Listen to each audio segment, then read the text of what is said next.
Crime and competition. That's just the world of small business pharmacies today.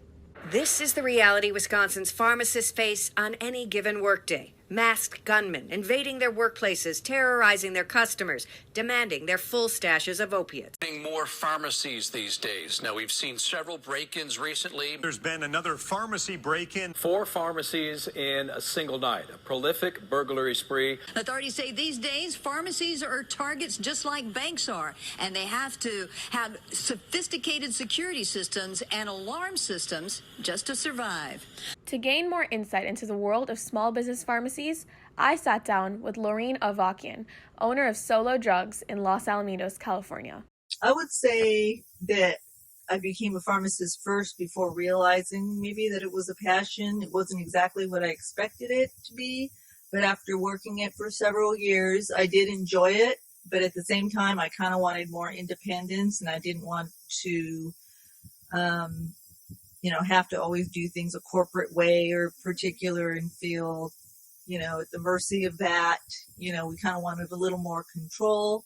And so that's when my sister and I decided to get into a pharmacy here. They were a retiring couple.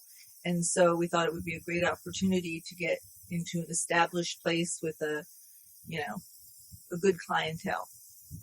So how would you say getting into a pre-established business is different than starting your own business from scratch? Definitely it gets you going. I think there's a lot of advantages to getting into a place that's already established, especially if it has a good history. You don't want something horrible that you have to completely turn around. Right.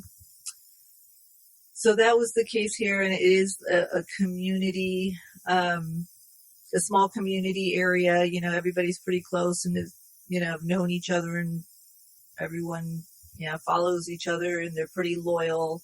Because as far as getting licenses and knowing all the ins and outs, having never done that before or being around an independent pharmacy to where they do that, it's definitely better to do it this way. Although I did have a lot to learn, and that. No matter what, there's a lot of hats you have to wear, and you learn a lot, especially in the first couple of years. I would say one of the most difficult parts of being a business owner of something like a pharmacy that holds a lot of valuable things in their stock is dealing with break-ins. So I was wondering if your pharmacy in particular had any break-ins, and how you, not only as a pharmacist, but as a business owner, had to learn to deal with it emotionally and professionally. Well, fortunately, we never had a break-in while we were open, so we were never, I should say, held up, at gunpoint when we were here. But we have had break-ins in the middle of night. I would say even in the last year or so, we had consecutive maybe 3 break-ins. Wow. Yeah, it's kind of scary to see that people do that, and watching the video of, of the aggressiveness of trying to get in, and then we were kind of lucky overall with the loss, because the first time they got controlled medicines, and there's a lot of paperwork to go with that, with the loss. And so that was the hardest part. The second 2 times we had that hid pretty well, so they didn't get anything like that. But there was damage to the front and back doors. At night when I leave, I kind of look around before I leave, which is always a good idea, because that stuff's out there. It's silly, but that's the way it is. As far as losing clientele you always have to be aware of reasons that you can lose a customer. I mean, there's so many, not having something in stock, upsetting them. Sometimes you don't know, if they're upset or not, but you really do have to do your best to bend over backwards for them and make your best effort to make sure that they're happy and satisfied, and get kind of a feel for what each person wants. I mean, that's one thing that, whereas you're working a corporate place, it's not, primarily your priority, but when you're working for yourself, it's something that you're always aware of. And they could leave because they thought they were treated wrong, or they didn't get what they want, or they didn't get it quick enough. So that kind of thing is always on your mind, but you can't take it too personal all the time with everything. I realize that you're very hands-on in this business, which is really great.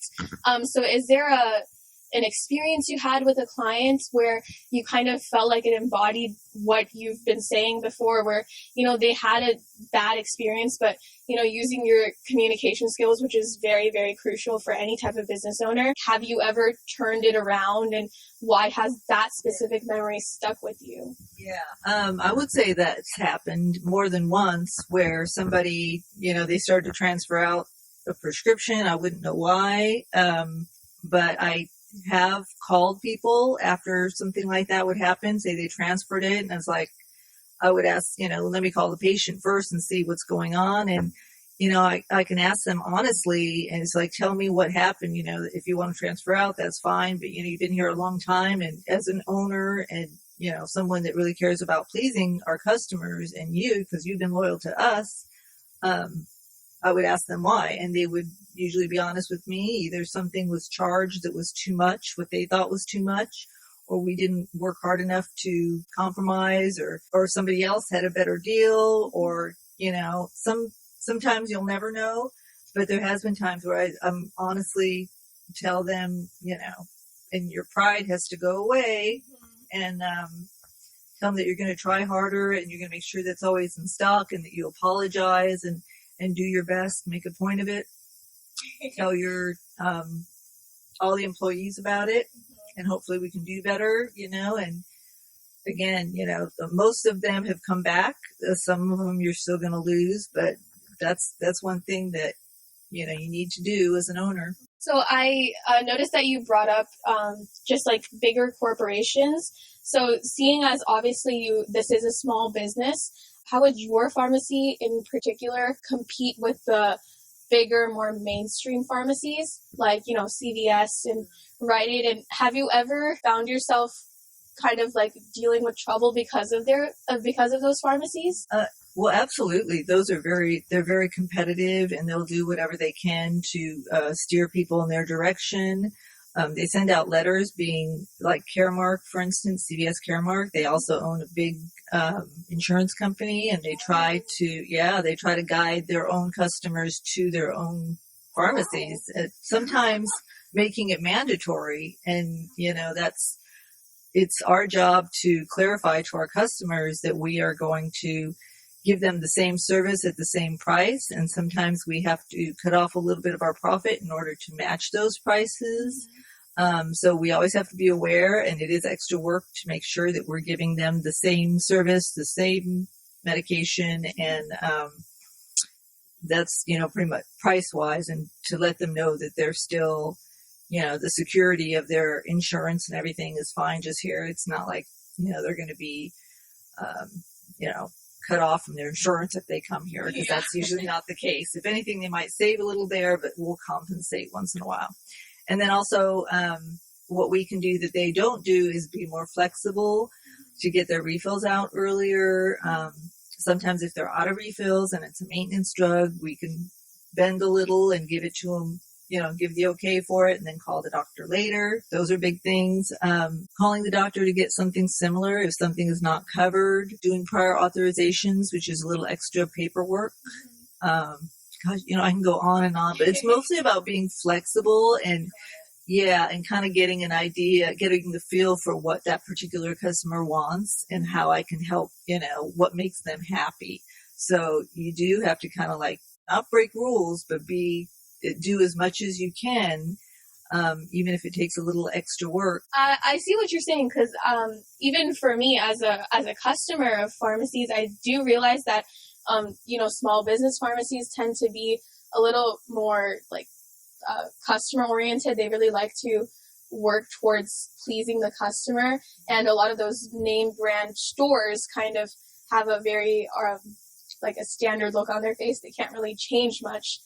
So like small businesses like that, I really appreciate that as a customer per se. Well, that's nice to hear coming from a youth, and that you guys are aware of that, because sometimes, it does get frustrating back here. It's like, we wonder, like, how can we compete with, do people care? They're just going to flood over there. And it's nice to hear, especially that the younger generation does notice that, and that they appreciate, the little extras that we do, and that we can work with them. yeah, there's frustration all the time, and I can go on and on about that. But yeah, maybe from the outside, it looks like, oh, the boss, it's just so easy. All they do is sit there and, get paid.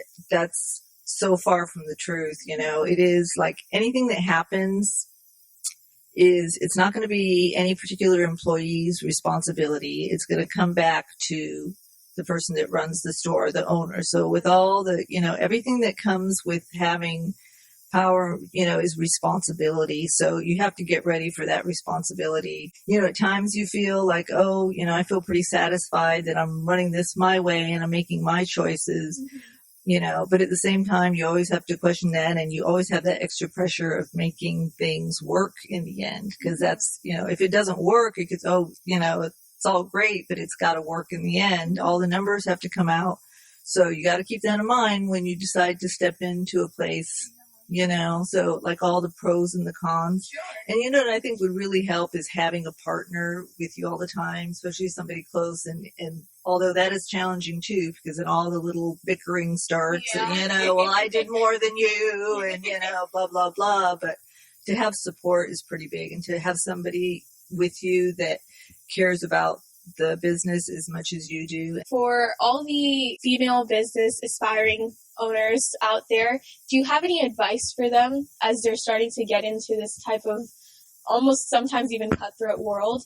Do you have any advice for them to just keep their sanity, or something that they might not expect or would arise that just arises and you have to find a way out of it? Yeah. Gosh, like meditation, not to get too wound up about any one situation, because absolutely things are going to happen. You're just going to feel like pulling your hair out, and gosh, just to keep going. And sometimes you just think that, things are, like you've had a bad day and you just don't want to go on, and things are never as bad as you think that they're going to be. They always turn around, and if you persevere, that pays off no matter what. So if you just stick to that moment, to stick with that, do what you're doing, and be proud of yourself, give yourself a pat on the back for doing what you did that day, and then things will fall into place. Always, never forget that. Thank you so much for taking time out of your day to be in this podcast.